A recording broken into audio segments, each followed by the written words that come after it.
Ra es el dios sol del antiguo Egipto. Surgió de las aguas primordiales de Nun y fue llevado entre los cuernos de la vaca celestial, la diosa Mehetueret.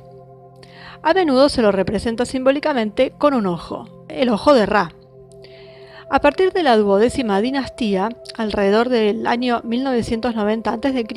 en adelante, se unió al dios tebano Amón para convertirse en la divinidad más importante del panteón egipcio con el nombre de Amón-Ra.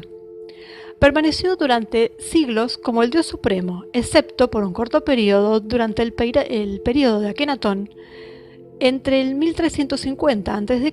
y el 1334 a.C., cuando la adoración exclusiva de Atón, el disco solar en sí mismo, se impuso en Egipto. Ra también fue el padre de Heqet y Bastet. La teología de Ra probablemente tuvo un fuerte impulso a partir del faraón Snofru, primer faraón de la dinastía cuarta. De hecho, por primera vez después de Snofru, los faraones asumieron el título de hijo de Ra, un título que se convirtió en parte de los 5 nombres tradicionales del faraón. Ra es un dios creado por él mismo, que se formó a partir de Mehtut, un montículo que se convierte en las aguas de Nu, o también una flor de loto. También creó a Shu y Tefnut de su esperma, a Hu y Sia de su sangre y a la humanidad de sus lágrimas. El sol es el cuerpo de Ra y también puede asociárselo simplemente a un ojo. En Heliópolis, la capital de su culto, Ra fue adorado como Atum, el sol poniente, Ra Harakti, el sol en el cenit, y Kepri, el sol naciente. También asociado con Harmakis, que es Horus, que se eleva en el horizonte, cuando más tarde se lo asoció con Horus. Aunque Ra y Atum eran el mismo dios, Atum se usó de varias maneras. Fue principalmente el símbolo de la puesta del sol y también fue un sustituto de Ra como creador de Shu y Tefnut. En algunos cultos, Atum había sido creado por Ta. Atum era el padre de Hike. También era el líder, estaba representado por Nebis, el toro negro. Se lo asoció con la serpiente, con el lagarto, con el escarabajo, con la mangosta y con el león. Ra viajaba por el mundo del inframundo todas las noches en un barco real, navegando a lo largo del Nilo celestial, cruzando el Duat, superando el caos, para emerger una vez más al amanecer, triunfante, protegido por el monstruo Apep, Set y Mehem.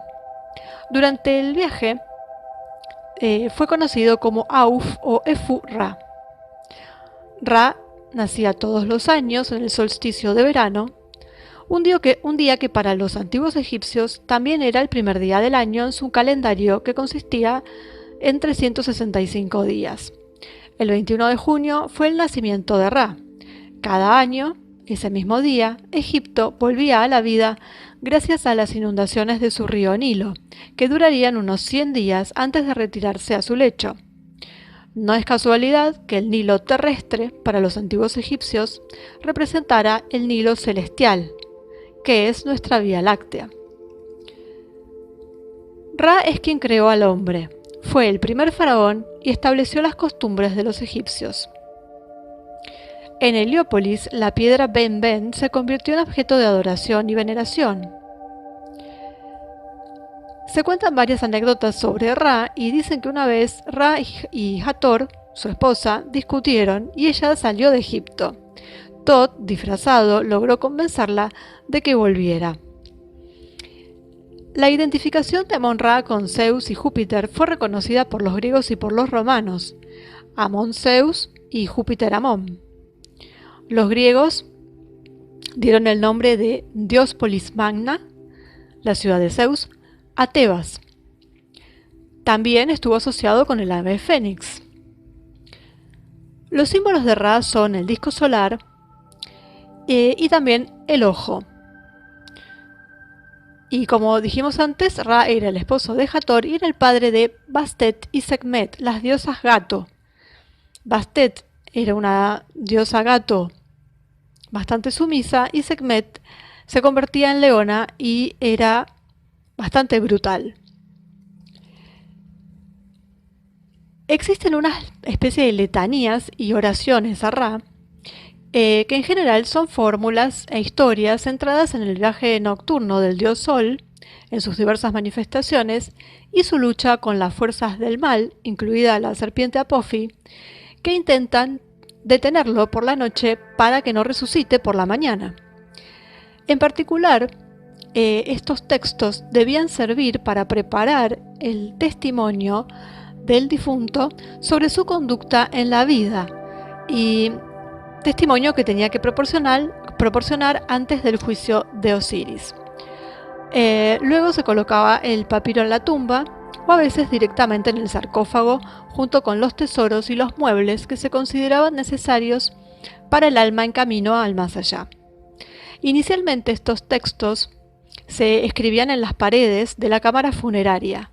En el Reino Medio las fórmulas se usaban para pintar en el sarcófago y solo a partir de la dinastía 13 se emplearon los papiros. De esta manera fue que innumerables testimonios llegaron hasta los egiptólogos sobre las prácticas de momificación y sobre el culto a los muertos en general de muchas dinastías. Llamado por el antiguo libro de los muertos como El regreso en el día, es básicamente una colección de dichos, de epitafios, de fórmulas que se remontan a los textos antiguos que se escribían en los sarcófagos y los textos de las pirámides. Y anteriormente utilizado para entierros comunes, hay grandes extractos de ellos en las antecámaras de muchas tumbas en el Valle de los Reyes. Así que, bueno, tenemos a Ra, que es también representado por el ojo, al igual que Horus, solo que el ojo de Ra es el ojo del sol, porque él era el dios sol, es el disco solar. Es un ojo un poquito más agresivo, pero también protector, y es el que siempre se le ve a las reinas egipcias en las representaciones que se ven en los muros. Siempre tienen este disco solar sobre la cabeza, mientras que el ojo de Horus es el ojo de la luna y representa a la pineal. Y también tenemos que uno sería el ojo derecho y el otro el ojo izquierdo. Esa es la diferencia entre los dos ojos. El más conocido obviamente es el ojo de Horus, pero si nos fijamos en las representaciones vamos a ver siempre que las figuras femeninas tienen este gran disco sobre su cabeza como si fuera una corona. Ese es el ojo de Ra. Así que bueno, toda esta historia de su viaje nocturno a través del Nilo celestial para poder emerger durante la mañana y ser así el sol que nace cada día, y además que tiene su nacimiento en el solsticio de verano, fecha ritualística por cierto, pero siempre todo conectado con lo que tiene que ver con las estrellas y el firmamento. Como bien dijimos también, este Nilo celestial es lo que nosotros llamamos la Vía Láctea. Así que, bueno, este dios principal, padre de la humanidad para los egipcios y autocreado, porque no tiene quien lo haya creado, sino que él surge de este montículo y de las aguas. Así que bueno, es todo un